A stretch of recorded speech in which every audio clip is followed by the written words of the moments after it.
Bismillahirrahmanirrahim. Assalamualaikum warahmatullahi wabarakatuh. Perkenalkan, kami dari kelompok 2 ingin mempresentasikan dan menjelaskan makna dari hadis keempat. Pertama-tama, perkenalkan, nama saya Nur Hamidah Syaputri sebagai moderator. Saya Puput Indriani. Di sini saya sebagai pembaca pertama. Saya Eka Sasmitasari sebagai pembaca kedua. Saya Nurul Hikmah sebagai pembaca ketiga. Dan Nurul Mutmainah sebagai pembaca keempat. Sudah diningsih, saya sebagai pembawa materi kelima. Untuk mengefisienkan waktu, marilah kita mendengarkan materi dari pembaca pertama dan akan dilanjutkan oleh pembaca lainnya. Ya, langsung saja perkenalkan, nama saya Puput Indriani. Di sini saya akan membacakan hadis arba'in keempat, yaitu tentang proses penciptaan manusia dan takdir dalam Lauhul Mahfuz. Bismillahirrahmanirrahim. An Abi Abdirrahmani Abdillah ibni Mas'udi radhiyallahu anhu qala hatta sana Rasulullah sallallahu alaihi wasallam wa huwa shadiqul masduq inna ahadakum yujma'u khalquhu fi batni amahi arba'ina yawman uttafat summa yakunu alaqatan milla dalika summa yakunu mudghatan misla dalika summa yursalu ilaihil malaku fayanfukhu fihi raf'a wa yu'maru bi arba'i kalimat bi katabir rizqiha wa ajlihi wa amalihi wa sakiyu aw sa'ida fahallahi alladhi la ilaha ghairu inna ahadakum la yamalu bi amali ahlil jannati hatta ma yakunu bainahu wa bainaha illa dirra'u fayambiku alaihil kitabu fayamalu bi amali ahli nari fayadkhuluha fa inna ahadakum lailhamalu bi amali ahli nari hatta mayakunu bainahu wa bainaha illa dirra'u fayambiku alaihil kitabu fayamalu bi amali ahli jannati fayadkhuluha, yang artinya dari Abu Abdurrahman Abdullah bin Mas'ud radhiyallahu anhu. Beliau berkata, Rasulullah sallallahu alaihi wasallam menyampaikan kepada kami, dan beliau adalah orang yang jujur dan terpercaya.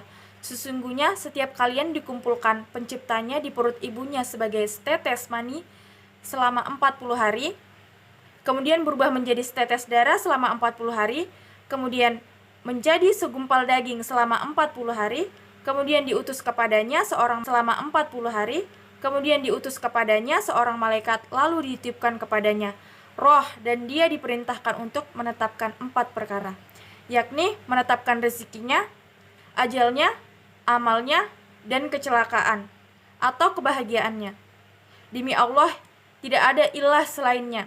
Sesungguhnya di antara kalian ada yang melakukan perbuatan ahli surga hingga jarak antara dirinya dan surga tinggal sehasta, akan tetapi telah ditetapkan baginya ketentuan. Dia melakukan perbuatan ahli neraka, maka masuklah dia ke dalam neraka.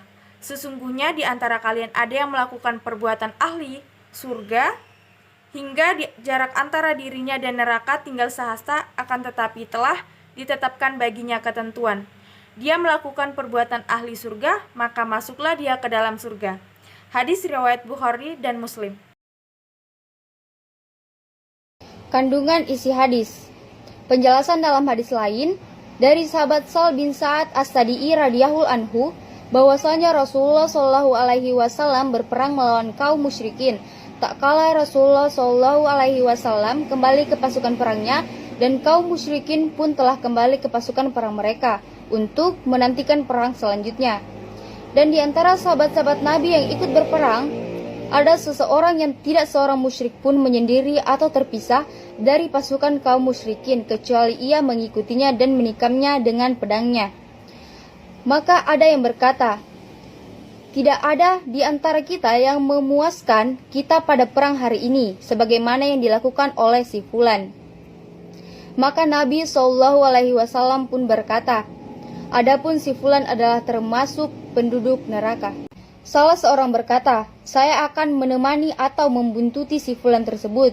Maka ia pun mengikuti si fulan tersebut. Kemudian setelah berperang, si fulan ini terluka parah. Maka ia pun segera membunuh dirinya karena tidak tahan terhadap rasa sakit dari lukanya. Ia meletakkan pedangnya di tanah, kemudian mata pedangnya ia letakkan di dadanya. Lalu ia pun menindihkan dadanya ke pedang tersebut.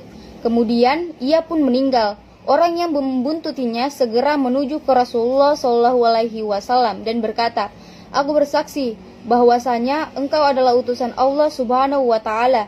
Rasulullah SAW berkata, ada apa? Ia menjawab, orang yang tadi engkau sebutkan bahwasanya ia termasuk neraka. Lantas orang-orang pun merasa heran. Lalu aku berkata, biarlah aku yang akan mengeceknya. Maka aku pun keluar mengikutinya. Lalu ia terluka sangat parah dan kemudian ia meletakkan pedangnya di tanah dan meletakkan mata pedangnya di dadanya. Lalu ia menindihkan dadanya ke mata pedang tersebut dan ia pun membunuh dirinya. Maka Rasulullah SAW pun berkata, sesungguhnya seseorang sungguh-sungguh melakukan amalan penghuni surga menurut apa yang nampak bagi manusia, padahal ia termasuk penghuni neraka. Dan seseorang melakukan amalan penghuni neraka menurut apa yang nampak bagi manusia, padahal ia termasuk penduduk surga.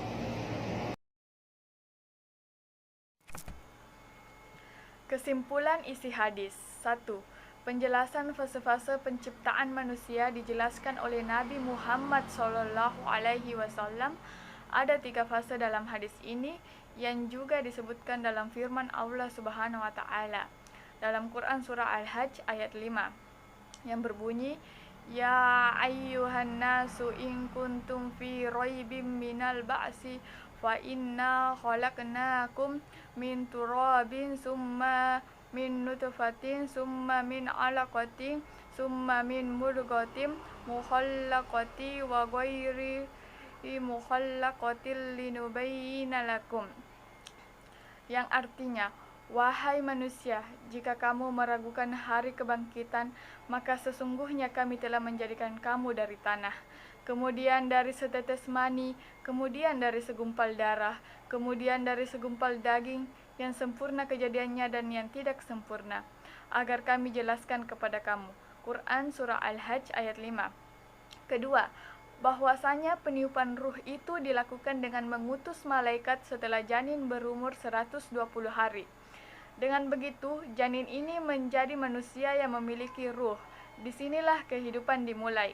Ketiga, bersamaan dengan diutusnya malaikat dengan peniupan ruh ini, diutus juga malaikat yang ditugaskan untuk mencatat takdir kehidupan, yaitu dengan menuliskan rezekinya, amalnya, ajalnya, dan apakah dia akan bahagia atau sengsara.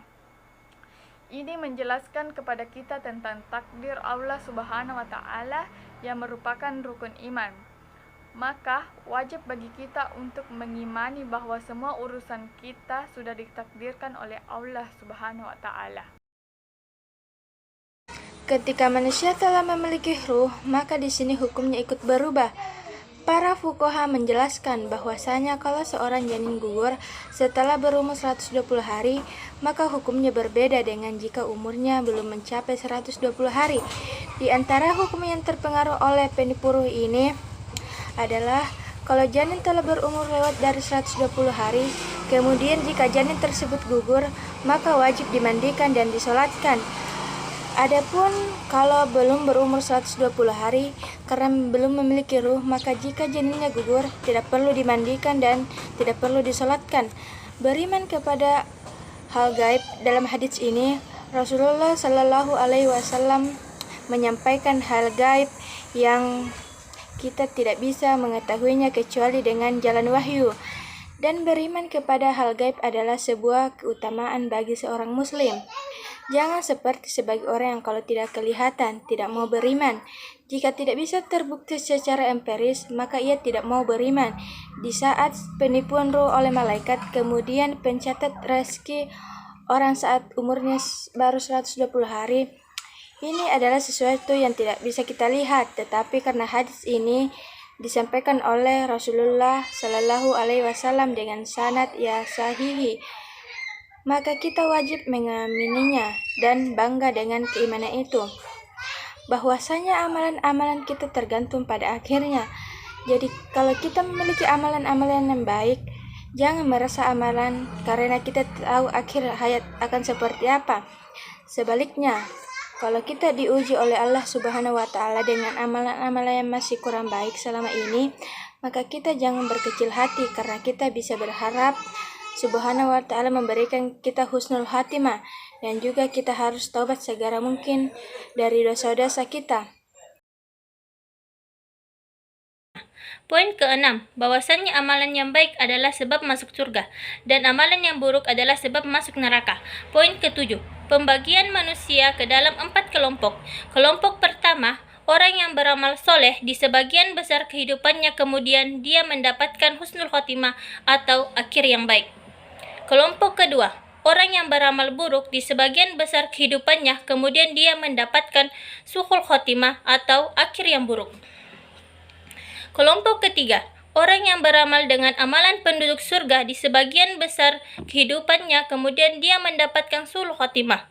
Tentu ini ada sebabnya, yaitu dosa-dosa yang tidak nampak, amalan-amalan hati yang buruk, yang akhirnya menjadikan orang tersebut dihukum oleh Allah Subhanahu wa Ta'ala. Kelompok keempat, orang-orang yang beramal dengan amalan-amalan yang buruk di sebagian besar kehidupannya, tetapi kemudian dia mendapatkan suhul khotimah, dan ini tentunya karena dia memiliki amalan-amalan yang baik yang tidak nampak oleh manusia, yang kemudian Allah Subhanahu wa Ta'ala menyelamatkan dia. Ini juga menunjukkan pentingnya amalan hati. Amalan hati adalah amalan yang paling pokok. Dia mempunyai dampak yang sangat besar terhadap kehidupan seseorang, bahkan dia memiliki dampak yang besar bagi keselamatan atau kesengsaraan seseorang di kehidupan kemudian atau kehidupan akhirat. Sekian dari kelompok kami, kurang dan lebihnya mohon dimaafkan. Wabillahi taufik wal hidayah. Wassalamualaikum warahmatullahi wabarakatuh.